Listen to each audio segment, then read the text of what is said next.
Jadi, secara harfiah, Bhutan dapat diartikan sebagai Hello everyone, and welcome to Geo Curious.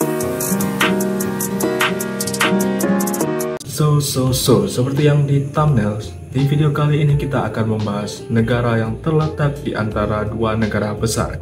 Yang terletak di antara dua negara besar yaitu India dan juga China. Inilah dia negara Bhutan. Nah, pernahkah kalian mendengar tentang nama negara Bhutan? Gimana sih negara tersebut? Nah, Bhutan sendiri terletak di Asia Selatan, berbatasan dengan Tiongkok di utara dan dengan India di sebelah barat, selatan, dan juga timur. Negara ini terletak di wilayah pegunungan Himalaya dan memiliki landscape yang indah dan juga beragam, dengan puncak-puncak gunung yang menjulang tinggi sekali. So, etimologi Bhutan atau asal-usul nama negara Bhutan berasal dari bahasa Sanskerta. Kata Bhutan diambil dari dua kata Sanskerta, yaitu Bu yang berarti bumi dan Utan yang berarti atas atau atas sekali, yang berarti berada di ketinggian. Jadi secara harfiah, Bhutan dapat diartikan sebagai bumi di atas atau bumi di puncak, yang berarti negara yang berada di puncak ketinggian. Nah, nama resmi Bhutan dalam bahasa lokalnya adalah Drukyul, yang berarti tanah naga atau Thunder Dragon. Wow, keren. Dan ini sesuai dengan bendera negara Bhutan karena ada gambar naganya. Apa sih makna dari simbol naga tersebut? Nah, simbol naga mencerminkan sejarah dan budaya Bhutan, di mana naga dianggap sebagai simbol perlindungan dan kekuatan di banyak tradisi, terutama di agama Buddha dan juga Hindu. Nah, Bhutan memiliki total luas wilayah 38.000 km persegi dan beribu kota di Thimphu. Bahasa resmi Bhutan adalah Dzongkha. Nah, mungkin kalian sangat jarang mendengar tentang nama Dzongkha.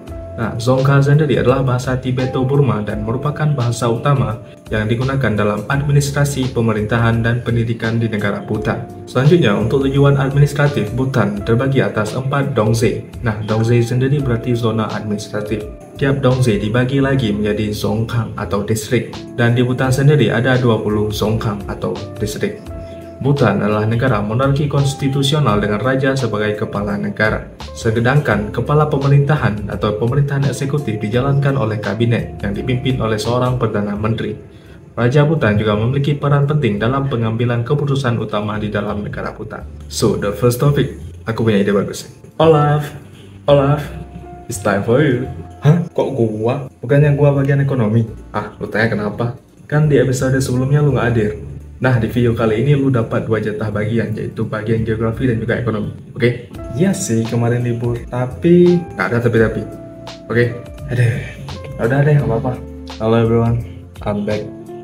Dan di sini aku mengambil alih bagian geografi karena dasarnya aku bagian ekonomi tapi disuruh bagian geografi. Tapi ya udahlah, buat para pecinta geografi atau geovers. So, let's talk about the first topic, geografi. Bhutan memiliki geografi yang beragam dan juga menakjubkan. Dikelilingi oleh pegunungan Himalaya, Bhutan memiliki landscape yang terdiri dari lembah-lembah dalam, sungai-sungai yang deras, dan puncak-puncak gunung yang menjulang tinggi. Puncak tertinggi di negara Bhutan adalah Gangkhar Puensum yang mencapai ketinggian sekitar 7.570 meter di atas permukaan laut. Menariknya, Gangkhar Puensum adalah salah satu dari sedikit puncak tertinggi di dunia yang belum pernah didaki oleh manusia. Karena pemerintah Bhutan sendiri melarang pendakian gunung ini di wilayah tersebut untuk menjaga kelestarian alam dan nilai spiritualnya. Selanjutnya, sungai-sungai di Bhutan memiliki peran yang penting dalam kehidupan sehari-hari. Sungai-sungai seperti Sungai Torsa dan Sungai Sunkos memberikan air untuk pertanian, sumber energi hidroelektrik, dan juga untuk kehidupan sehari-hari masyarakat Bhutan. Bhutan dikenal dengan potensinya dalam energi terbarukan dan sungai-sungainya menjadi sumber daya utama dalam pembangkit listrik tenaga air. Nah, dari segi iklim sendiri, Bhutan mengalami variasi iklim yang sangat signifikan karena perbedaan ketinggian. Walaupun ketinggian rata-rata di negara Bhutan hampir sama, tetapi bagian selatan negara ini memiliki iklim subtropis dengan musim hujan yang khas, sementara bagian utara memiliki iklim pegunungan dengan suhu yang lebih dingin. Musim panas cenderung lebih hangat dan juga lebih lembab. Sementara musim dingin membawa suhu yang rendah dan mungkin salju di daerah-daerah tertentu. Iklim yang beragam ini memainkan peran penting dalam keanekaragaman hayati dan pertanian di Bhutan. Upaya pelestarian alam dan kebijakan berkelanjutan menjadi bagian integral dari penyesuaian masyarakat Bhutan terhadap dinamika iklim dan menjaga harmoni dengan lingkungan sekitarnya. Nah, Bhutan telah memperlihatkan komitmen yang kuat terhadap kelestarian alam dan lingkungan. Salah satu aspek yang mencolok adalah fakta bahwa Bhutan dikenal sebagai negara yang bersih secara karbon atau negara bebas karbon. Bhutan mencapai netralitas karbon dengan menjaga keseimbangan antara emisi karbon dan kapasitas penyerapan karbon melalui hutan-hutan yang luas. Jadi singkatnya, Bhutan menjaga kebersihan udara dengan memperluas area hutannya dan juga tidak melakukan penebangan kepada hutan-hutan yang sudah ada, sehingga meminimalisir terjadinya polusi di negara Bhutan. Dan bahkan Bhutan sendiri merupakan salah satu negara dengan polusi yang rendah. Nah, hutan-hutan tersebut tidak hanya berfungsi sebagai penyerap karbon, tetapi juga sebagai tempat hidup berbagai spesies hayati yang beragam, terutama hewan-hewan khas negara Bhutan. Dan berikut adalah beberapa hewan khas negara Bhutan, yaitu takin, harimau, macan tutul, goral, dan berbagai spesies burung yang sangat langka dan indah. So, segmenku di bagian geografi sudah selesai. It's time for you, Cortez. Take it away. Thanks anak magang. Senang kamu bisa kembali. Alright, Cortez is back. Alright, let's be serious. So, the next topic, sejarah. Nah, Bhutan sendiri memiliki sejarah yang kaya dan juga unik. Negara ini terletak di dataran tinggi Himalaya dan dikenal karena kebijakan uniknya yang menekankan pada Gross National Happiness atau kebahagiaan nasional bruto sebagai indikator utama kemajuan dan bukan hanya pertumbuhan ekonomi. So, berikutlah beberapa poin penting tentang sejarah negara Bhutan. Yang pertama, asal-usul dan pembentukan awal. Nah, Bhutan memiliki sejarah yang panjang dengan bukti-bukti sejarah yang dapat ditelusuri kembali hingga abad ke-8. Negara ini didirikan oleh Zhabdrung Ngawang Namgyal. Pada abad ke-17, Zhabdrung memainkan peran penting dalam menyatukan wilayah-wilayah yang sekarang membentuk negara Bhutan. Oh ya, jika ada salah dalam pronunciation, kalian bisa langsung benerin di komen. Selanjutnya berlanjut pada abad ke-20, keluarga Wangchuk memegang kekuasaan di negara Bhutan. Pada tahun 1907, Phukien Wangchuk dinobatkan sebagai Druk Gyalpo atau Raja Bhutan yang pertama, dan keluarganya terus memerintah sejak saat itu. Raja-raja Wangchuk memiliki peran penting dalam memodernisasi negara Bhutan. Selanjutnya, Bhutan kemudian mulai membangun kebijakan pembangunannya yang mempertahankan nilai-nilai tradisional sambil mengadopsi elemen-elemen modern. Misalnya, Bhutan memiliki batasan tinggi bangunan untuk memastikan bahwa arsitektur tetap sejalan dengan gaya tradisional. Jadi intinya, modern boleh, tapi budaya nasional jangan lupa.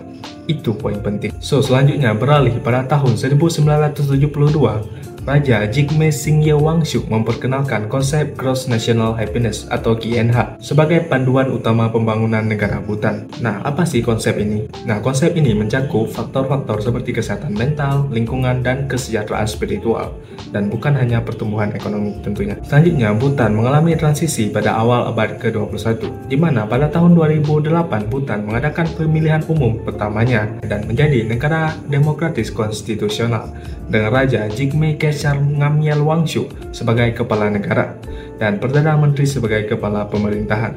Oke, bagianku sudah selesai. Janu, take it away. Thanks, Cortez. So, let's move on to demografi. Nah, jumlah populasi penduduk Bhutan pada tahun 2023 adalah 787.000 penduduk dengan kepadatan 21 orang per kilometer persegi. Usia rata-rata penduduk Bhutan adalah 29 tahun dengan 48,5% penduduk Bhutan tinggal di perkotaan. Dan berikut adalah beberapa kelompok etnis utama di negara Bhutan. Oke, yang pertama ada Drukpa. Suku Drukpa merupakan kelompok etnis utama di Bhutan dan mayoritas penduduknya termasuk dalam kelompok ini. Mereka umumnya mengidentifikasi diri sebagai Ngawang Chukpas atau orang-orang Ngalops. Kelompok ini memiliki akar sejarah dalam penyebaran agama Buddha dan pendirian negara Bhutan. Ngalongs adalah salah satu subkelompok dalam suku Drukpa. Mereka umumnya mendiami wilayah barat Bhutan, termasuk ibu kota Thimphu dan juga Paro. Bahasa Dzongkha adalah bahasa resmi Bhutan yang berasal dari dialek Ngalong. Tetapi terdapat juga beberapa suku lain di negara Bhutan seperti Sarchop, Loschampas, dan juga Layaps. Nah, selanjutnya agama resmi negara Bhutan adalah Buddha Vajrayana, yaitu aliran Buddha yang dipengaruhi oleh keyakinan Bon atau animisme pra-Buddha. Tetapi agama-agama lain sangat dibatasi masuk dari luar. Kegiatan penyebaran agama dan ajakan untuk berpindah agama adalah tindakan ilegal di negara Bhutan. Tetapi bukan berarti tidak ada agama lain di Bhutan. Di Bhutan juga terdapat beberapa agama lain seperti Hindu, Kristen, dan juga Islam. So, berikut adalah beberapa aspek budaya dalam masyarakat Bhutan. Yang pertama ada festival atau Seshu. Seshu, itu asli pronunciation-nya? Seshu. Nah, Seshu diadakan di berbagai kuil dan biara di seluruh Bhutan.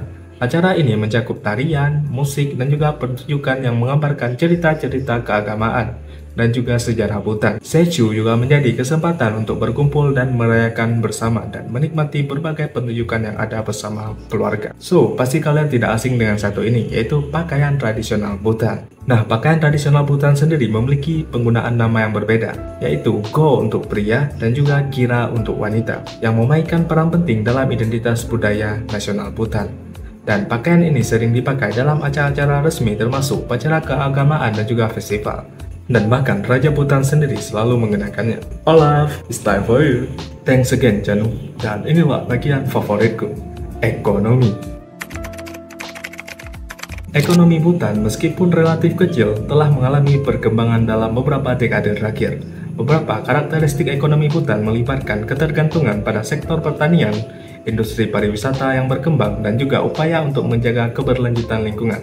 Dan berikut beberapa poin penting tentang ekonomi negara Bhutan. Yang pertama, pertanian. Sektor pertanian memiliki peran penting dalam ekonomi Bhutan. Sebagian besar penduduk Bhutan bekerja di sektor ini, terutama dalam budidaya padi, gandum, sayuran, dan juga buah-buahan. Pertanian di Bhutan seringkali dilakukan dengan cara yang tradisional. Selanjutnya, beralih ke industri pariwisata. Pariwisata telah menjadi sektor yang semakin penting dalam ekonomi Bhutan. Negara ini dikenal karena keindahan alamnya, kuil-kuil bersejarah, dan pendekatan unik terhadap pariwisata berkelanjutan. Bhutan menerapkan kebijakan tarif harian per orang untuk wisatawan yang berkunjung dengan tujuan mempromosikan pariwisata berkualitas tinggi dan mengurangi dampak negatifnya. Selanjutnya ada energi hidro. Bhutan memiliki potensi energi hidro yang signifikan dan pengembangan sumber daya energi ini menjadi salah satu sumber pendapatan utama negara. Bhutan telah menjalin kemitraan dengan India untuk proyek-proyek pembangkit listrik tenaga air yang menghasilkan pendapatan melalui ekspor listrik. Selanjutnya ada Gross National Happiness atau GNH dalam pembangunan ekonomi. Nah, apa sih GNH ini? Bhutan mempraktikkan pendekatan pembangunan yang disebut Grand National Happiness atau GNH yang menekankan pada kebahagiaan dan kesejahteraan masyarakat sebagai tujuan utama. Bukan hanya pertumbuhan ekonomi, pendekatan ini mencakup unsur-unsur seperti keseimbangan antara kehidupan kerja dan waktu luang, pendidikan, dan juga pelestarian lingkungan. Dan ini juga merupakan bagian penting dari cara pemerintah untuk menjamin kesejahteraan rakyatnya, tidak hanya melalui ekonomi tetapi juga kehidupan jiwa dan raga masyarakatnya. Selanjutnya, upaya keberlanjutan lingkungan. Bhutan telah mengadopsi pendekatan keberlanjutan dalam pengelolaan sumber daya alamnya. Kebijakan ini mencakup penanaman pohon, pelestarian keanekaragaman hayati, dan pelindungan lingkungan sebagai bagian penting dari model pembangunan ekonomi. Oke, bagianku sudah selesai di video ini. Thanks Janu. Take it away. Thanks Olaf. Terima kasih telah menjadi bagian dalam Geo Careers. I love you. So let's move on the last topic, pariwisata. Nah, Bhutan menawarkan berbagai tempat pariwisata yang memikat dengan keindahan alamnya, situs-situs bersejarah, dan juga warisan budayanya.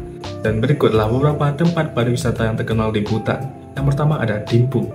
Sebagai ibu kota Bhutan, Thimphu adalah pusat kegiatan pemerintahan, budaya, dan ekonomi.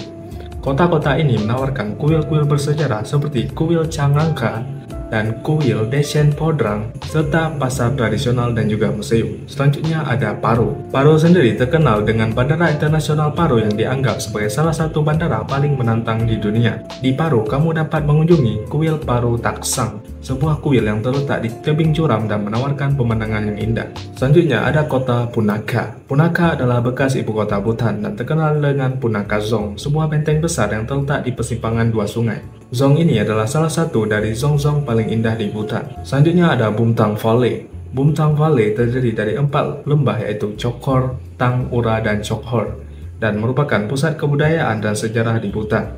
Bumtang sendiri menawarkan kuil-kuil bersejarah seperti Kuil Jambai Lakhang dan Kuil Kurche Lakhang.